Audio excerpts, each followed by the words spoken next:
श्रीमद् देवी भागवत पुराण महात्म्य। श्री कृष्ण तथा परसेन कथा। द्वारका में भोजवंशी सत्राजित रहा करता था। वह भगवान सूर्य का बड़ा भक्त था। सूर्य भगवान ने उसकी भक्ति से प्रसन्न होकर उसे सैमंतिक मणि प्रदान की। सत्राजित उस मणि को गले में धारण कर ऐसा चमकने लगा मानो स्वयं ही सूर्य हो। जब सत्राजित द्वारका में आया तब अत्यंत तेजस्विता के कारण लोग उसे पहचान न सके। लोगों ने आकर श्री कृष्ण से कहा, देखिए, अपनी चमकीली किरणों से लोगों के नेत्रों को चंदियाते हुए भगवान सूर्य आपका दर्शन करने आ रहे हैं। अनजान पुरुषों की ये बात सुनकर कमल नयन भगवान श्री कृष्ण हंसने लगे। उन्होंने कहा, ये सूर्यदेव नहीं है, ये तो सत्राजित है जो मणि के कारण इतना चमक रहा है। अपने घर आकर सत्राजित ने ब्राह्मणों के द्वारा सैमंतिक मणि को एक देव मंदिर में स्थापित करा दिया।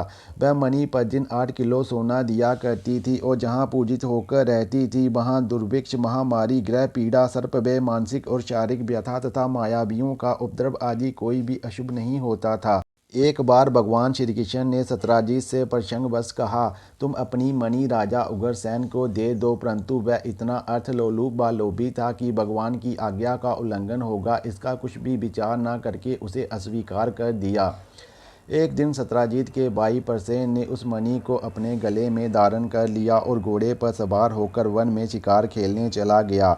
वहाँ एक सिंह ने घोड़े सहित उसे मार डाला और उस मणि को छीन लिया। वह अभी पर्वत की गुफा में प्रवेश कर ही रहा था कि ऋषिराज जाम्बान ने सिंह को भी मार डाला। जाम्बान ने वह मणि अपनी गुफा में ले जाकर बच्चे को खेलने के लिए दे दी। अपने भाई परसेन के ना लौटने से उसके भाई सत्राजित को बड़ा दुख हुआ। वह कहने लगा, बहुत संभव है कि श्री कृष्ण ने ही मेरे भाई को मार डाला हो, क्योंकि वह मणि गले में डालकर वन में गया था। सत्राजित की ये बात सुनकर लोग आपस में कानाफूसी करने लगे। जब भगवान श्री कृष्ण ने सुना कि ये कलंक का टीका मेरे ही सिर लगाया गया है, तब श्री कृष्ण इस मिथ्या अपवाद से दुखी और चिंतित हो उठे। उन्होंने सत्य का पता लगाने के लिए कुछ साथियों को लेकर परसेन को ढूंढने के लिए वन में गए। वहां खोजते खोजते उन्होंने देखा कि सिंह ने परसेन और उसके घोड़े को मार डाला है।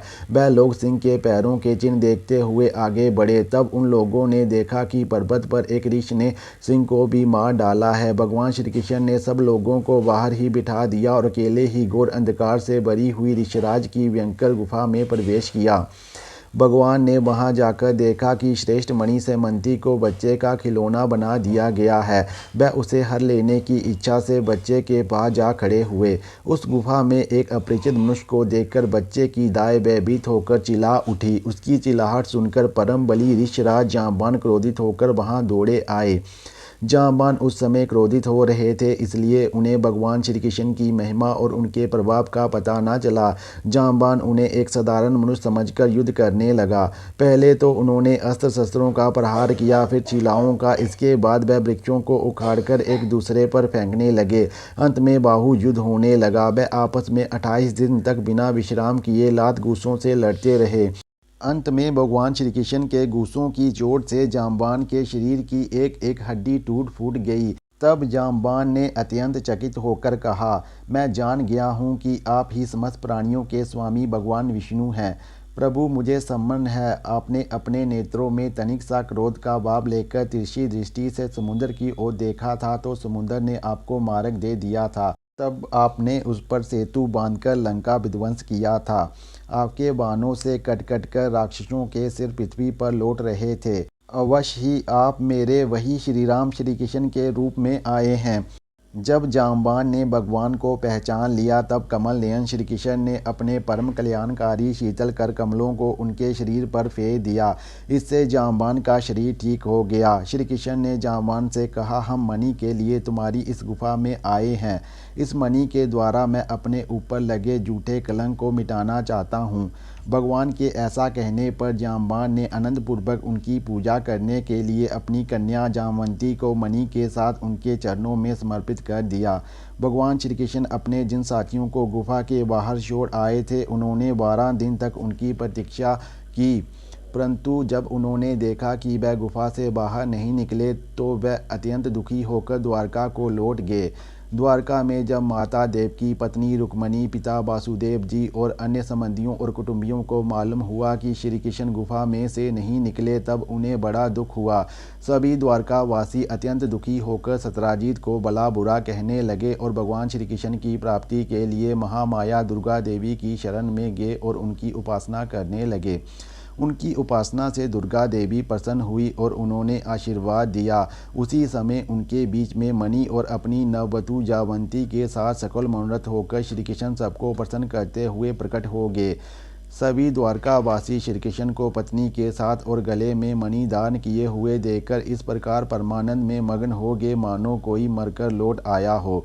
तदंतर भगवान ने सत्यजित को राजसभा में महाराज उग्रसेन के पास बुलाया और जिस प्रकार मणि प्राप्त हुई थी वह सब कथा सुनाकर उन्होंने ये मणि सत्यजित को सौंप दी।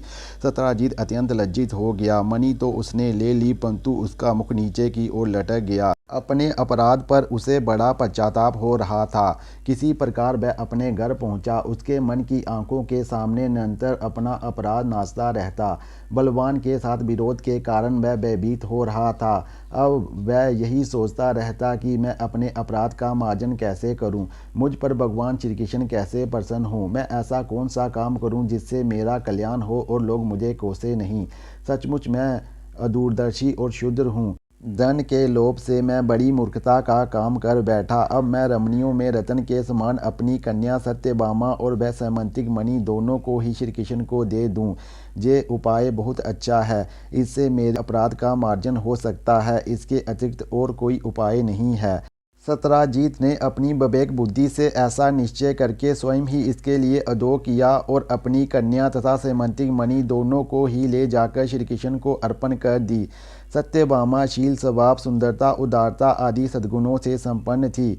बहुत से लोग चाहते थे कि सत्यभामा हमें मिले और उन लोगों ने मांगा भी था, परंतु अब भगवान श्री कृष्ण ने विधि पूर्वक उसका पानी ग्रहण किया। परीक्षित, भगवान श्री कृष्ण ने सत्यजित से कहा, हम सैमंतिक मणि नहीं लेंगे। आप सूर्य भगवान के भक्त हैं, इसलिए वह आपके ही पास रहे। हम तो केवल उसके फल के अर्थात उसके द्वारा निकले हुए सोने के अधिकारी हैं, वही आप हमें दे दिया करें।